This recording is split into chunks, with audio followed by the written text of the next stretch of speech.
భూమి భుక్తి కోసం వీరనారి చాకలి ఆయలమ్మ ప్రదర్శించిన పోరాట పటిమ స్ఫూర్తిదాయకమన్నారు కలెక్టర్ కుమార్ దీపక్. మంచిర్యాల జిల్లా కలెక్టరేట్లో ఆయలమ్మ జయంతి ఉత్సవాలు నిర్వహించారు. కలెక్టర్ కుమార్ దీపక్ ఆయలమ్మ చిత్రపటానికి పూలమాలలు వేసి ఘనంగా నివాళులర్పించారు. ఈ సందర్భంగా నిర్వహించిన సాంస్కృతిక కార్యక్రమాలు అలరించాయి.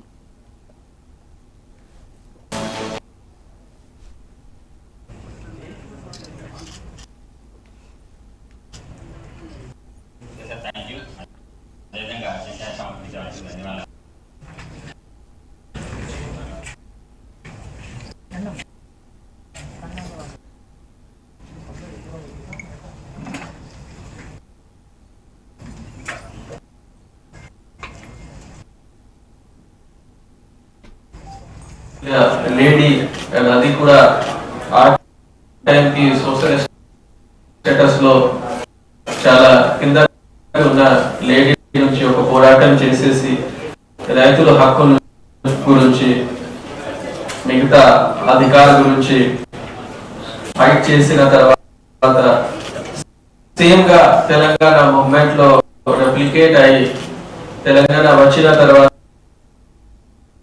ఆ ఇచ్చిన సందేశాలు ఇచ్చిన పోరాటం నుంచి మనం ఏమైనా నేర్చుకుంటున్నాం. దానికి మన లైఫ్ లో మన ఆఫీషియల్ యాక్టివిటీలో కుల సంఘాల వాళ్ళు రెగ్యులర్ యాక్టివిటీలో దానికి ఇంప్లిమెంట్ చేస్తే మన వచ్చిన తెలంగాణకి ఇంకా అభివృద్ధి ఎక్కువ జరుగుతుంది. ఒక సస్టైనబుల్ అండ్ ఇన్క్లూసివ్ డెవలప్మెంట్ గురించి మనం మాట్లాడుతున్నాం. దానికి అచీవ్ చేయడానికి మనకి ఈజీ అవుతుంది. సో ఐ హోప్ చాకలి ఆయలమ్మ గారికి జీవన చరిత్ర నుంచి మనం అందరూ దానికి ఫాలో చేసేసి మన లైఫ్ లో ఒక మన రాష్ట్రం కోసం మనతోటి ఎంత వరకు పాసిబుల్ అయితే ఖచ్చితంగా